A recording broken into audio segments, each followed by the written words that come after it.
تبت هلال الشهر بالكون باسما فأقبل بالأنوار خير المواسم وغير بالأكوان أمرا نجل تنبه فهذا الشهر شهر العظائم.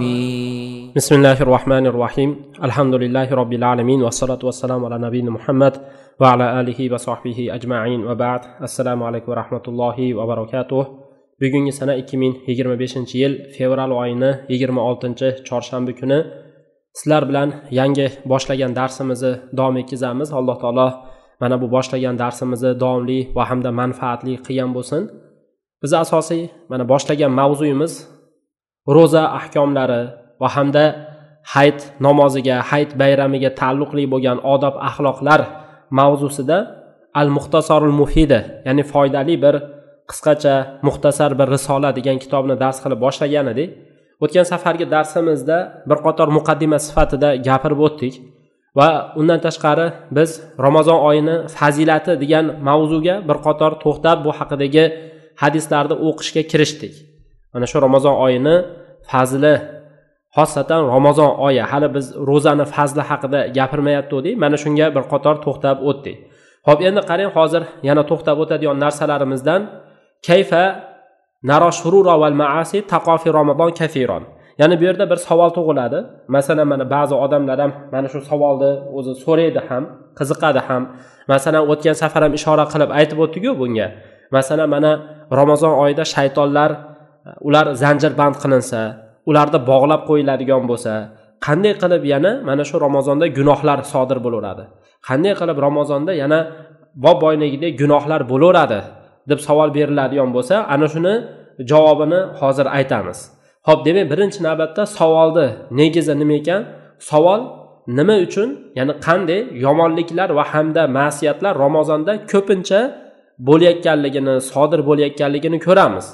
Endi shaytonlar agar haqiqatda ham zanjirband qilinadigan bo'lsa, yomonlik bo'lmaslik kerak-ku degan savol beriladigan bo'lsa, endi bunga bir qancha vajhdan, bir qancha tarafdan javoblar aytib ketamiz. Xo'p, birinchi navbatda aytiladiki, ro'zador bo'lgan odamlardan, ya'ni qanaqa ro'zador? Ya'ni o'zini ro'zasiga rioya qilib, ya'ni xosatan ro'zani shartlariga rioya qilib, ro'zani odoblariga rioya qilingan ro'zada ro'za tutadigan odamlardan u shaytonlar zanjirband qilinadi. Ya'ni bu degani haqiqiy ro'zadorlar bo'ladi-ku. Haqiqiy, masalan, ro'za tutib ham birovni g'iybat qilmaydi, ro'za tutadi, birovni hech yomon gaplarni gapirmaydi masalan. Mana shu holatda bo'lib qoladi-da. Ya'ni qarang, mana bu joyda bir odam demak ro'za tutar ekanki, ana shu ro'za tutgan odam u ro'zasini shartlariga, odoblariga qaraydi, e'tibor beradi. Demak, ana shu odamlardan shaytonlar to'xtagan, tiyilgan, unday odamlarga zarar bera olmaydi. Mana shu ma'noda deb aytishgan. Ammo qaysi bir kishi masalan shu tutgan ro'zasiga rioya qilmasa, e'tibor bermasa, ro'za tutyapti-da harom harijdan masalan o'zini ehtiyot qilmasa, ko'zi nos qilib tursa yoki bo'lmasa shunga o'xshagan masalan g'iybatlardan to'xtamaydigan bo'lsa, mana bunday odamdan shaytonlar u kishanlanmaydi. Bu odam bilan shayton birga degan so'zlar bor. Mana bu ulamolarning ba'zilarining so'zi. Bu birinchi so'z. Ikkinchi so'z, shaytonlarni hammasini zanjirband qilishidan yomonlik bo'ldi, umuman bo'lmaydi degani emas-ku. Masalan, Ramazon oyida shaytonlar zanjirband qilinsa endi bo'ldi, gunoh bo'lmaydi degani emas-ku. Chunki yomonlikni bo'lishini shaytondan boshqa sabablari ham bor. Ana shu sabab nima desa, shu insondagi yomon bo'lgan, nopok bo'lgan nafslar va yomon odatlar va insiy bo'lgan, ya'ni inson shaklidagi shaytonlar sababli ham yomonlik, shu gunoh, ma'siyat sodir bo'laveradi. Bunda hech qanday inkor qilinmaydi. Ya'ni biz oyatda aytib o'tdik-ku, innan nafsa la ammaratun bisu. Nafs, insonda nafsi yomonlikka ko'p buyuriydi. Ani qil, buni qil deb turadi-da odamning nafsi. Shu. Xo'p, uchinchi navbatda mana bu xabar berilganligi, mana hadisda zanjirband qilinadi shaytonlar deb turib xabar berilganligi, u shaytonlarni ko'p, ya'ni eng yomonlari haqida xabar berilgan. Va shu shaytonlar ichida sarkash bo'lgan, haddidan oshganlari haqida aytilgan. Ammo endi shaytonlarning ichida ham darajasi har xilda, hamma shayton bir xil darajada emasda. Masalan, shaytonlarning ichida ham ba'zilari juda yaxshi ish qiladi, ba'zilari uncha yaxshi ish qila olmaydi. U ba'zi hadislarda keladi-ku. Masalan, bir shayton men falonchi odam bilan o'rtasini buzib qo'ydim deydi. Yana bir shayton men er-xotinni ajrashtirib yubordim desa, hali katta iblis, "O, sen yaxshisan" deb maqtaydi-ku. "Sen meni oldimga kelib o'tir" deb shunaqa so'zlarni aytadi. Ya'ni mana shu hadislar kelganki, masalan, ba'zi shaytonlar shunaqa o'ta yomon bo'ladi masalan. Endi hozir bu yerda ana shu shaytonlar zanjirband qilingan degan hadisdan yana bitta maqsad shunday deb ham aytilganda, mana shaytonlarni yomonlari haqida. Ammo unaqa yomon bo'lmagan, masalan, bu degani unaqa yaxshi ish qila olmaydigan shaytonlar bo'lsa, ular zanjirband qilinmaydi. Demak, maqsad nima bo'lib qoladi? Mana unda shaytonlar zanjirband qilindi degan hadisdan maqsad nima bo'lib qoladi desa, yomonliklarni va buzuqliklarni ozaytirish, kamaytirish bo'lib qoladi. Haqiqatda ham bu Ramazon oyida bor. Chunki yomonliklarni va buzuq bo'lgan holatlarda Ramazon oyida sodir bo'lishi boshqa oylarga nisbatan kamroq bo'ladi. Masalan, ba'zi odamlar mana roza tutadi, chekmay turadi-ku, chekmay turadi. Tezroq ana shu quyosh botsa edi bir chekaman deb turadi masalan. Ana shunga o'xshagan holatlar bor. Xullas, mana shu qisqacha bir nimalar, foydalar ya'ni. Ularni biz mana aytib o'tdik. Xo'p, endi keyingi ikkinchi hadisga o'tamiz. O'tgan safar biz birinchi hadisda aytib o'tdik, ana shu Ramazon oyini fazli haqida. Xo'p, endi yana ikkinchi hadisda hozir o'tamizki, yana mana bu hadisda mazmuni shunaqaki, kim Ramazonni haq deb turib, ishonib, ich-ichidan ishonch hosil qilib turib, bir odam Ramazon ro'zasini tutadigan bo'lsa, Alloh taologa xolis bo'lib turib Ramazon ro'zasini tutsa, Alloh taolo oldingi gunohlarini kechirib yuboradi. Zero mana shu haqida hadis keladi. Mana Buxoriy Muslimda Abu Hurayra radhiyallohu anhudan Rasululloh sallallohu alayhi vasallam aytdi. Kim Ramazonda iymon bilan savobni Allohdan umid qilib turib ro'zasini o'tkazadigan bo'lsa, oldingi gunohlariga kafforat bo'ladi deb turib kelgan. Qarang, mana bu hadisda demak Ramazonni ro'zasini fazli. Xo'p, yana Ramazon oyida kim Ramazonda mana haq bu oy, haqiqatda ham Alloh taolo tarafidan deb ishonib turib Ramazonda namozlar o'qisa, tarovih namozlarini o'qisa, ixlosi bo'lsa, Alloh taolo bu odamni oldingi gunohlarini kechiradi. Mana bu 3-hadis. Bunga dalil Buxoriy va hamda Muslim Abu Hurayradan rivoyat qilib keltiradi. Rasululloh sallallohu alayhi vasallam aytdilar: "Kim Ramazon ro'zasini iymon bilan savobni Allohdan umid qilib tutadigan bo'lsa, oldingi gunohlari kechiriladi" dedi. Demak, mana bu hadislarda Ramazon oyini ham oyda o'zi, ham fazlini katta bir darajalari bor ekan. Ramazon oyini o'zi ham katta bir afzal oy va undan tashqari bu oyda ibodat, namoz bo'lsin, yoki bo'lmasa roza tutishingiz bo'lsin, yoki Qur'on tilovatlar bo'lsin, har bittasini katta fazli bor. Va hamda mana bu Ramazon oyida mana 4-hadis Qadr kechasi bor. Ya'ni kim Qadr kechasini mana shu kecha haq deb Allohga ishonib, xolis qilib turib, xolis bo'lib turib Qadr kechasini o'tkazadigan bo'lsa, bu odamning oldingi gunohlari kechiriladi. Buxoriy Muslim Abu Hurayra radhiyallohu anhudan rivoyat qilgan hadisi bor. Payg'ambar sallallohu alayhi vasallam aytadilar: "Kim Qadr kechasini iymon bilan savobni Allohdan umid qilib turib o'tkazadigan bo'lsa, oldingi gunohlari kechiriladi" degan. Qarang, oldingi gunohlariga kafforat bo'ladi ya'ni. Eng bizga kerak bo'lgan narsa shumi? Gunohlarimizni kechirilishini xohlaymiz-ku. Demak, mana Ramazonni ro'zasi bilan va namozlariga e'tibor berib va Qadr kechasini topishga harakat qilishimiz kerak bo'ladi. Xo'p, yana 5-chi mana aytadigan so'zimiz, Qadr kechasida ibodat qilishlik u 1000 oydagi ibodatdan afzal hisoblanadi. Qadr kechasida ibodat qilish. Bu uchun nima qilamiz? Masalan, Ramazonda oxirgi 10 kunliklari keladi-ku. Ana shunda oxirgi 10 kunligida har kuni namoz o'qing. Har kuni masalan 5-10 minut kamida-da, 5-10 minut har bir odamning qo'lidan keladi masalan.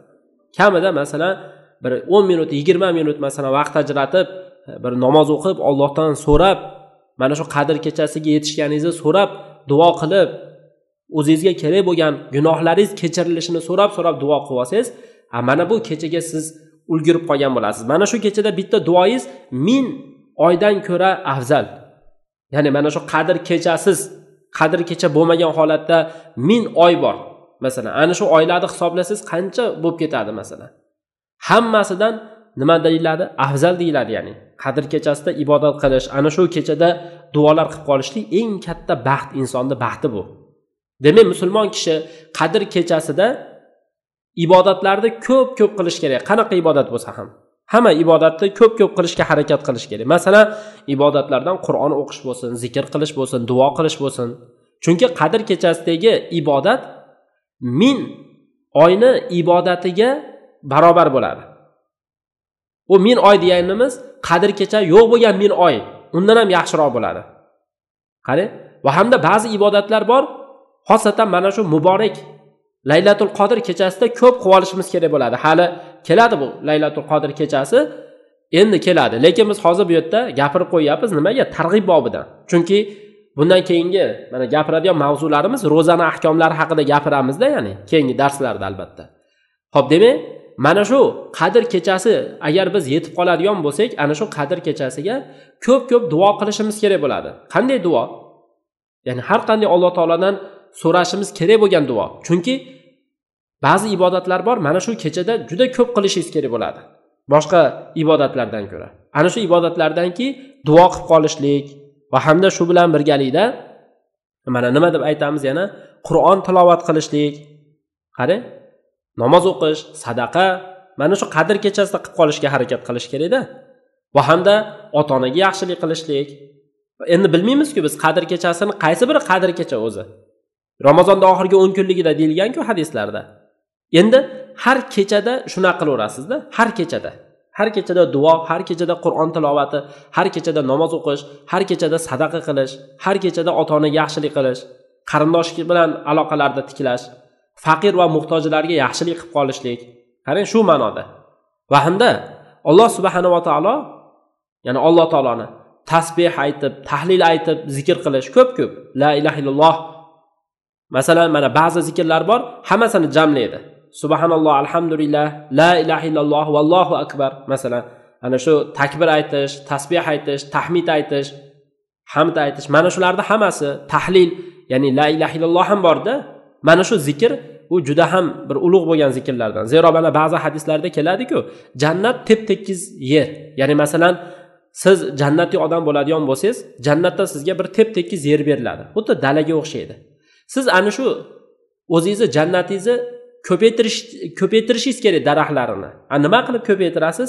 Zikr bilan ko'paytirasiz. Asha zikrki subhanalloh, valhamdulillah, va la ilaha illalloh, vallohu akbar. Ana shu ko'chat bu mana shu deyiladi. Xo'p, Alloh taolo aytdiki, Laylatul Qadr xayrun min alfi shahr. Qadr kechasi 1000 oydan yaxshiroq dedi. Endi mana bu oyatni tafsirda mufassirlar ko'p aytgan. Ya'ni bu degani Qadr kechasida amal qilib qolishlik, Qadr kechasi bo'lmagan 1000 oyda amal qilishdan ko'ra yaxshiroq. Qadr kechasi yo'q bo'lgan 1000 ta oy bo'lsin, har bitta 1000 ta oyda har kuni masalan namoz o'qib, ibodat qilib, duo qilganingizdan ko'ra shu Qadr kechasida ibodat qilganingiz afzal. Ya'ni bu degani bo'ldi Qadr kechasida qilib qolganda qilmay qo'yaver degani emas. Yo'q, bu afzaliyat jihati. Masalan, Qadr kechasida 2 rakat namoz o'qib qo'yishingiz, Qadr kechasi yo'q bo'lgan 1000 oy namoz o'qiganingizdan ko'ra 1000 oydan ko'ra afzal deyiladi. Masalan, 1000 oy o'tib ketsa, masalan tasavvur qiling, 1000 oy. Endi ana shu 1000 oyda har kuni namoz o'qigansiz. Har kuni namoz o'qigansiz. Lekin Qadr kechasidagi siz o'qiydigan 2 rakat namoz ana shu 1000 oy ibodat qilganingizdan yaxshi bo'lib qoladi. Ana shu 2 rakat o'qiganingiz, ya'ni 1000 oydan yaxshi bo'lib qoladi. Ya'ni bu degani farz ibodatlardan yaxshi bo'lib ketadi degani emas. Shuningizda farz ibodatlardan yaxshi bo'lmaydi. Chunki farz o'zi farz bo'lib qolaveradi. Chunki masalan mana hadislarda keladi-ku, banda men unga farz qilganimdan ko'ra boshqa biror bir narsa bilan qurbat hosil qila olmadi degan. Shuningizda mana shu narsalar bor ya'ni. Xo'p, demak, hozir aytganimizdek Qadr kechasida 2 rakat namoz o'qishlik, Qadr kechasi bo'lmagan 1000 oydagi namozdan ko'ra yaxshiroq bo'ladi. Xuddi shunaqa Qadr kechasida bir marta tasbih aytib qo'yishlik, Qadr kechasi bo'lmagan 1000 oyda tasbihidan afzal. Va boshqa hamma ibodatlar shunday deb e'tiborga olinaveradi. Xo'p, endi mana 6-raqam qilib aytilyapti. Endi Ramazon oyi o'tgan yilgi gunohlarni kechirib tashlaydi. Lekin uni sharti bor. Qarang, hozir aytamiz. Muslim Abu Hurayradan rivoyat qilgan hadisi bor. Sahih Muslimda keladi. Rasululloh sallallohu alayhi va sallam aytardi. 5 vaqt namoz, jumagacha, ramazongacha o'rtadagi gunohlarga kafforat bo'ladi degan. Agar gunoh kabiralardan chetlanilsa deganda, e'tibor bering mana. Namoz, ya'ni 5 vaqt namozlar jumagacha. Ya'ni masalan hozir ertalabda bomdod namozini o'qiysiz peshingacha, peshindan asrgacha, asrdan shomgacha. Ya'ni mana shu o'rtadagi gunohlarga kafforat bo'ladi. Lekin sharti gunoh kabiralardan chetlanishingiz kerak. Bizda ko'pincha sodir bo'ladigan gunoh kabiralar g'iybat, tuhmat, bo'xton, shunaqa narsalardan chetlanish kerak-da. Demak, qarang, mana 5 vaqt namoz, jumagacha, ramazongacha o'rtadagi gunohlarga kafforat bo'ladi agar gunoh kabiralardan inson chetlanadigan bo'lsa. Gunoh kabiralar deganda mana bu joyda, ya'ni nima degani o'zi gunoh kabiralar? Gunoh kabiralar degani had bo'ladi-ku, jazo. Shu jazo kelib chiqadigan narsani gunoh kabira deyiladi. Mana bu narsani ulamolar shunday deb turib tushuntiradi. Ya'ni gunoh kabira o'zi nima deb savol berilsa, ya'ni ana shu gunoh kabira shunday narsa bo'ladiki, had kelib chiqadi. Had, ya'ni jazo. Bu dunyoda jazo kelib chiqadi. Masalan, zino qilsa masalan bir odam, toshbo'ron qilinadi yoki yuzlarga uriladi-ku, yoki tuhmat qilish masalan, darrasi bor. Yoki bo'lsa kafforatlar bo'ladi. Kafforati bo'ladigan gunohlar ham bor. Masalan, Ramazonning kunduzida masalan bir odam ro'zasini ochib yoradigan bo'lsa, jimo bilan masalan, mana shunda kafforatlar bo'ladi deyilgan. Yoki va'id bo'ladi. Oxiratda va'id bo'ladi. Masalan, bir odam ikkinchi odamga zulm qilsa, masalan, az-zulmu zulumatun yawmal qiyamah deyiladi-ku. Bitta zulm ertaga qiyomatda juda ko'p barobar zulm bo'lib ketadi. Siz bugun bitta odamga zulm qilgan bo'lsangiz, masalan, bugun bir odamni bir chirtigan bo'lsangiz, ertaga sizni u 10 marta chirtiydi degani. Qarang. Yoki g'iybat masalan, g'iybat qilgan odamlarga qattiq va'idlar bor. Masalan, mana oyatda ham mana bizga ma'lum, sizlar birodarlarning go'shini yeyishni xohlaysizlarmi deyilgan-ku. La yaqta ba'dukum ba'do. Ayuhibbu ahadukum an ya'kula lahma akhihi. Mana birodarning go'shini o'lik bo'lgan holatda yeyishni xohladinglarmi? Yo'q, sizlar yoqtirmadinglar-ku degan. Ya'ni g'iybatda shunaqa narsa bor-da mana. Endi bizga kerak bo'lgani, demak mana shunaqa gunohlardan tamomiy chetlansak, keyin gunohlarga kafforat bo'lar ekan. Bundan nima kelib chiqadi? Agar chetlanmagan bo'lsak, bu gunohlarimizga kafforat bo'lmaydi. Demak, siz bilan bizni gunohlarimizga kafforat bo'lishini bitta sharti gunohlardan, katta gunohlardan chetlanishimiz kerak. Qo'shiq eshitish, musiqa, bema'ni kinolar, ya'ni bema'ni o'ta bir buzuq kinolar umuman ko'rilmasligi kerak. Xo'p, endi Ramazon oyida umra qilish degan narsa bor. Bu 7-raqamda Payg'ambar sallallohu alayhi va sallam bilan haj qilishga teng bo'ladi Ramazon oyida umra qilish ham.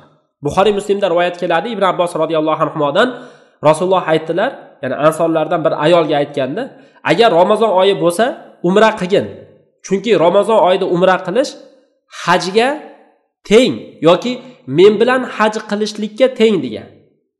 Qarang, ya'ni bu degani savobda bor-ku, savob, ajrda, mukofotda mana bu Ramazon oyida umra qilishlik u hech narsaga teng kelmaydi.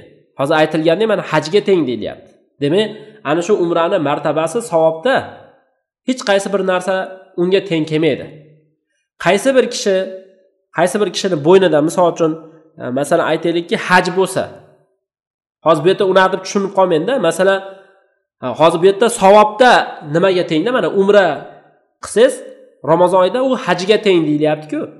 Ya'ni masalan bir odam haj qilmagan bo'lsa, Ramazonda umra qilib qo'ysa, bo'ldi, haj bo'ladimi? Yo'q, haj bo'lmaydi. Tushunali-ya? Mana bu fazilat musulmonlarning hammasiga hammasiga tegishli bu. Demak, tushunali. Demak, hozir bu yerda shu umraning maqomi, martabasi savobda, ya'ni savobda hajni martabasiga teng deb tushunamiz-da. Mana sharhini o'zi aytib ketgan. Ya'ni har bitta narsada u hajga teng degani emas. Bunaqa narsa yo'q. Demak, bo'ynida haj bo'lgan odam umra qilib qo'ysa Ramazon oyida, haji soqit bo'ldi deyilmaydi. Tushunali-ya? Xullas, asosiy savobda teng bo'ladi. Xo'p, keyin undan tashqari yana 8-raqamda mana Ramazonda ajr, savob ko'p bo'lib ketaveradi. Shuning uchun ham payg'ambar sollallohu alayhi va sallam Ramazonda ko'p sadaqa berardi. Qarang, mana musulmon kishi Ramazonda ibodatni ko'p qilib olish kerak. Har qanday ibodatlarni qilish kerak. Qur'on tilovati bo'lsin, zikr bo'lsin, sadaqa bo'lsin va hokazo.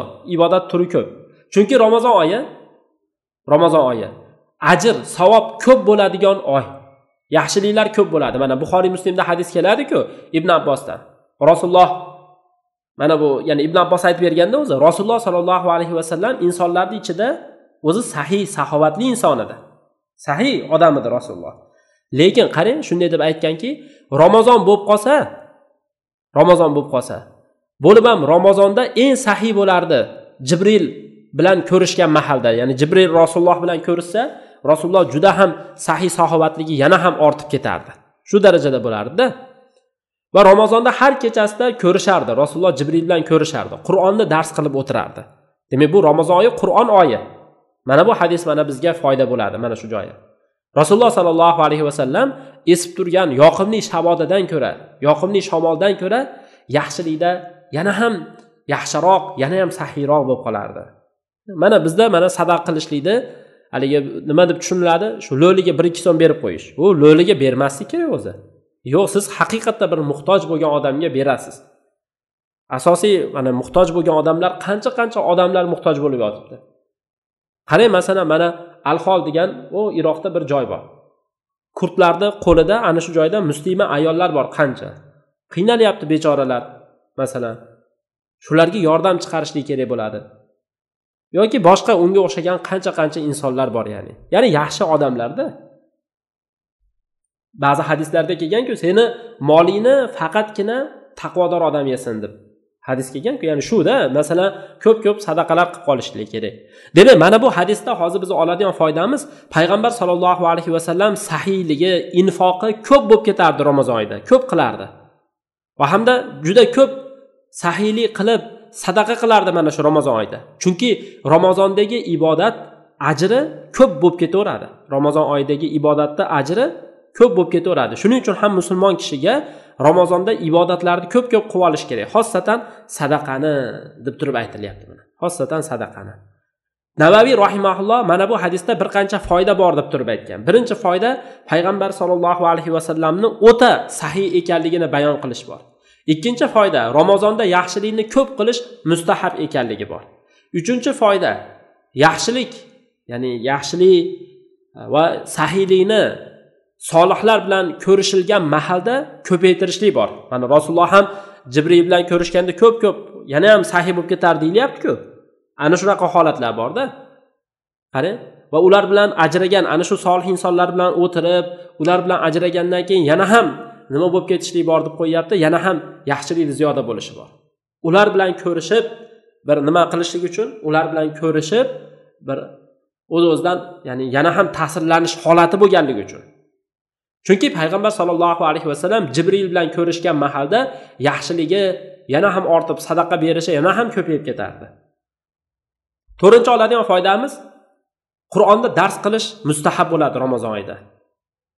Qani Ramazon oyida, boshqa oylarda ham o'zi Qur'on dars qilinishi kerak, lekin xossatan Ramazon oyida ko'proq e'tibor berish kerak-da. Masalan, tafsir o'qiladi, masalan, mana tafsir o'qishlarga e'tibor berish kerak, bo'lib ham talab ilmlar. Mana shunaqa narsalarga e'tibor berilsa, juda bir yaxshi maqsadga muvofiq bo'ladi. Nimaga deb aytiladigan bo'lsa, chunki katta bir samaralari bor-da, ya'ni mana shu narsada. Ya'ni shu samarasi derkan, Qur'on oyida o'zi Ramazon. Ramazon oyi Qur'on oyi bo'lgandan keyin shu narsalarga e'tibor berib qolish kerak bo'ladi. Xullas tushunali, ya'ni bu masalamiz hozir mana shu joygacha bir qator mana gapirib chiqdik.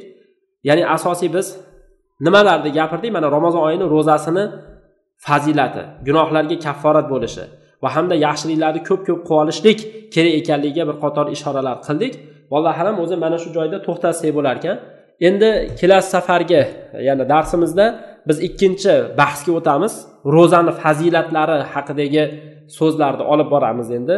Yana qo'shimcha ba'zi bir masalalar bor. Inshaalloh uni kelasi safar, ya'ni ertangi darsimizda gapirib ketamiz inshaalloh. Alloh taolo o'zi qilayotgan darslarimizni davomli va hamda manfaatli qilgan bo'lsin. Vallohu a'lam.